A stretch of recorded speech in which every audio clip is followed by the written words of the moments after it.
Welcome to TRS Clips, India's fastest learning portal. Make sure you subscribe, make sure you hit that bell icon. There's so much written about you on the internet. Right before this podcast, I asked you if you're a physicist because that's what I found on the internet. I asked you about your PhDs. There's so much written about your story.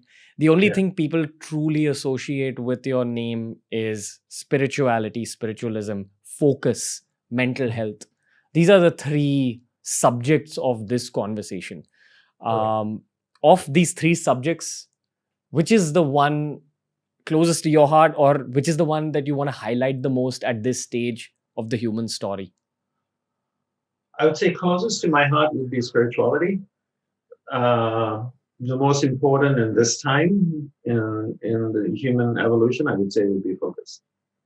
Why do you say that? Why do you say that focus is the one you need to highlight? Because most people aren't taught how to concentrate, and because they never taught how to concentrate, they don't practice concentration. And without focus, how do you achieve anything in life? And what people practice all the time is distraction. They're constantly shifting their awareness from one thing to another, to another, to another. You can't have a conversation with somebody without them even being distracted for, you talk to someone for 30 seconds and then they're looking at their phone or they're looking off somewhere else. How would you get to know someone? How would you have a deep experience if you're always being all over the place? So back in college, there was this one senior of mine who did extremely well at his exams, and I'd always see him chilling, and I'd asked him that, how do you make so much time for your chilling space, watching football, watching cricket, and then you go out and perform and get like the top marks in college? He said that he just gives his studies his 200%, his 300%. So in the same 20 minutes that another kid would take to learn a particular paragraph or to understand something in a textbook, this guy would be finished with the third or fourth paragraph in those same 20 minutes. Basically, he made much better use of those same 20 minutes. Never understood it, but in the long term, I figured later on, after I started meditating in life, that, man, this brain is like a muscle that you can actually work, you can improve, and you can do more work in the same amount of time that, say another person would do much lesser work in. Yeah. No, for sure. And the more focused you are, the more efficient you are. I mean, with regards to the example we just shared, it's also the person is, probably has a better capacity to learn, right? Or better ability to learn than another person. But I would say in general, if a person can focus, they can definitely be more productive, they can be more efficient. But I think one of the greatest benefits of being able to focus is the ability to experience life fully. How many times do you go out and you enjoy a meal, a really nice meal? And you go to a restaurant with friends and because you want to enjoy the meal that the restaurant has, and you sit there and you can't even enjoy the meal because you're so distracted. You can't enjoy the things you do. You see people go to beautiful places and then get distracted with things, and they can't really focus long enough on where they are, or what they're experiencing to even enjoy it.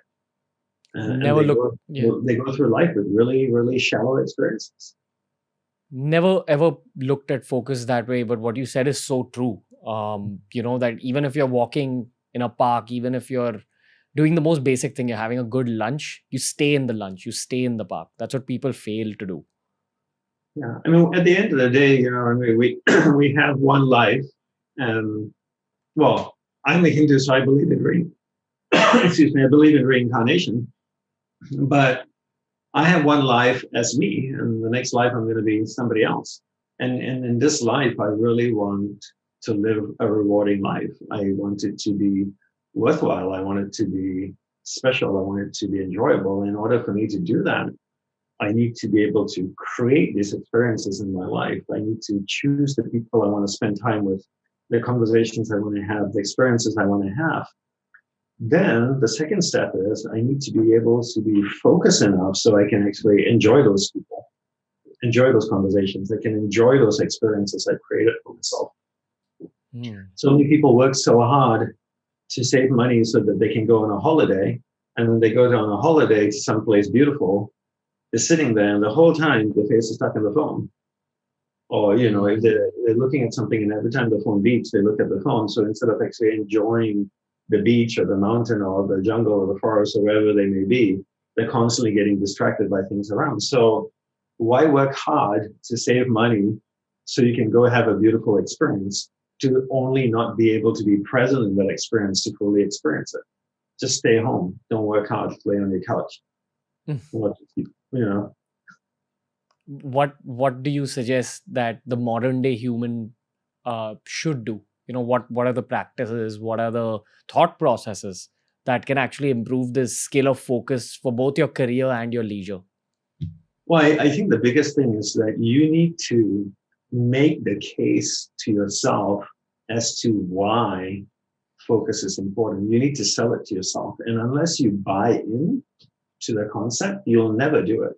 People will come on this podcast, they'll listen to it, they may get inspired for a few days, do it for a few days, and then default back to who they are. But if you're sold on the concept that you're right, I only have one life. At some point, I'm going to die. I don't know when I'm going to die, but I know I'm going to die. And how do I want to live my life? And how old are you? I'm going to turn 28 in a couple of months. Okay, so you're 28. You may think to yourself, oh, I'm 28, so I'm going to have a really long life. I'm still really young. I may die when I'm 80 or 90 or 95. You could die tomorrow. You could die right after this show, right? Just because we're young doesn't mean we're going to live forever, right? People think that all the time. They think like, oh, I'm 15. I have my whole life ahead of me. Absolutely not. You just don't know when you're going to die. You don't want to sit down all day thinking that you're going to die. That's a terrible way to live. But what I do is I always remind myself that my life is finite. I don't say it's short. I say it's finite. Finite meaning that that's a clear, definitive end to it. There's a fixed period of time. I can't change the end date. When my end date comes, I can't say like, I need 5 more minutes. It doesn't work, right? So I know the time is fixed that I'm on this planet. How do I want to live that life? And when you be clear on that concept, and when that reality is crystal clear to you, you know that this is a fact, regardless of your religion, whether you're a Hindu or Christian or Muslim or an atheist, it doesn't matter, right? You are going to die. Your life is finite and it's fixed, the amount of time we get. Then you'll start to say, okay, how can I learn to concentrate? How can I leverage the power of focus in order to live the best life possible? Then you'll start doing something about it. But the honest truth is, Ranveer, most people won't do anything about this. I can sit here and tell you all the ways you can concentrate, and 99% of the people won't do anything about it.